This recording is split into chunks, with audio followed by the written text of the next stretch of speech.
Welcome back. We're now going to spend 2 lectures examining the extraordinary view of the meaning of life that's articulated by a great contemporary leader, both in spiritual, political, philosophical affairs, the 14th Dalai Lama of Tibet, Tenzin Gyatso. Let me begin by talking a little bit about who the Dalai Lama is so that we can contextualize some of the views that we're going to be considering. The present Dalai Lama, and by the way, the term Dalai Lama isn't a name, of course, it's a title. It's a title that was conferred by Mongol rulers of Tibet in the 15th century, and our present Dalai Lama is the 14th in that lineage. It's a reincarnate lineage, which is something that Western people sometimes find a little bit surprising, so that the 14th Dalai Lama is regarded as the rebirth of the 13th Dalai Lama, who in turn is the rebirth of the 12th Dalai Lama, and so on and so forth. When a Dalai Lama dies, after a few years, a search party is sent out to try to find the rebirth, the next Dalai Lama. In the case of the present Dalai Lama, that search party found him in a very tiny village called Taktser in far northeastern Tibet in the region known as Amdo, along the Chinese border. So when he was discovered at age 4, he and his family were brought to Lhasa, to the capital of Tibet, where he received a traditional Tibetan monastic education that culminates in the Tibetan philosophical PhD or Geshe degree. So he wasn't raised by his family, but rather was raised as a monk in a monastery from the age of 4.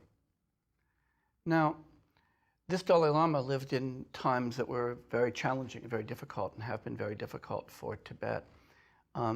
After the victory by the People's Liberation Army in China and the establishment of communist rule in China, the Chinese government set its sights upon the conquest of Tibet with the view that Tibet had traditionally been part of China from a Chinese perspective, even though from a Tibetan perspective, Tibet was an independent country. And so shortly after the success of the Communist Revolution, Mao's troops moved on Tibet and very quickly in 1949 overran a good deal of Tibet. At age 14, the Dalai Lama, still being educated, still being groomed for leadership, was forced to confront the invasion of Tibet, a very sparsely populated and poor and unarmed country, by a very large, well-equipped and experienced army. The Tibetan people insisted that he assume leadership at that point. So at the age of 14, he became head of state and head of government of a country at war. That's a significant challenge in life. He led Tibet for about 10 years under Chinese occupation, trying to negotiate an accommodation in which Tibet would retain its cultural autonomy, its traditional cultural practices, and its religious practices under this new Chinese sovereignty. But Chinese rule tightened and became more and more oppressive, more and more difficult for Tibetans. And finally, in 1959, in March of 1959, there was a large spontaneous uprising of Tibetans against Chinese rule. It was hopeless because the Tibetans were certainly outgunned and outnumbered at that point by armed Chinese. But the suppression of the uprising was aggressive, quick, and brutal, and in fact also included an artillery attack on the residence of the Dalai Lama. So the Dalai Lama, realizing that his own life was in danger as part of the consequences of this uprising, fled Tibet in disguise and went into exile in India.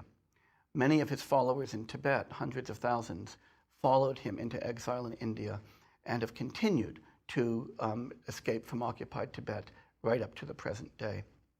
Right now, there's a large Tibetan exile community of a few 100,000, primarily in India, but also centered in Himalayan countries like Nepal and Bhutan, but now also a broad Tibetan exile in the West, including a substantial Tibetan community in the United States and in Europe. The Dalai Lama, after arriving in India, very quickly moved to establish a Tibetan exile leadership structure. And so a government in exile was established, headquartered right now in the tiny Himalayan town of Dharamsala, north of Delhi. The Tibetan government established schools very quickly, and some of the best schools in India, in fact, but also monastic institutions, monastic universities, some quasi-secular universities, a Tibetan medical care system, and all of the appurtenances of a government in exile. The Dalai Lama leads this government in exile as head of state, but it's important to note that he is not now head of government of the Tibetan government in exile, because a few years ago, the Dalai Lama insisted that Tibetans, if they were going to live in a modern world, needed a democratic government.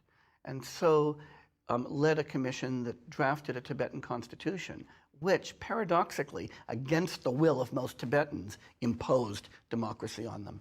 So the Tibetan government now, under the head of state leadership of the Dalai Lama, has a parliamentary form of government with an independent head of government.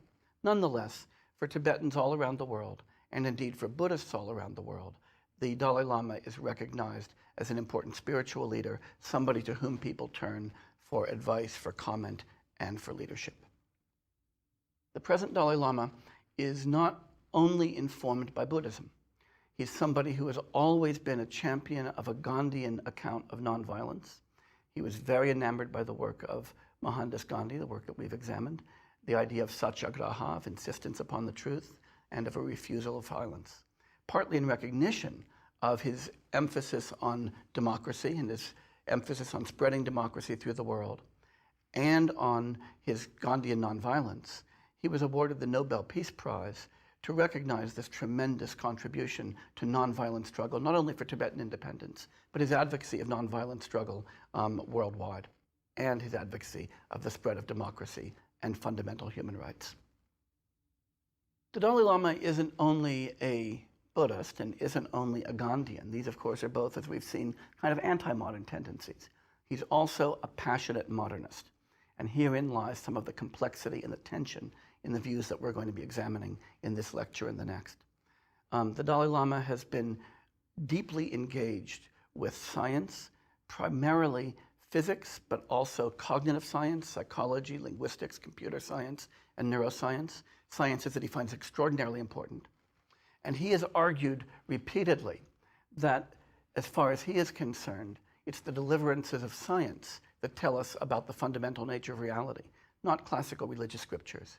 And he's repeatedly said that where Buddhism or where any religion conflicts with science, we should go with science, not with the deliverances of religion. He's also, by the way, been committed to the view that the fundamental tenets of Buddhism, though not all tenets of Buddhism, are absolutely consistent with modern science and can be enriched and informed by science, and that science can in turn be enriched and informed by Buddhism.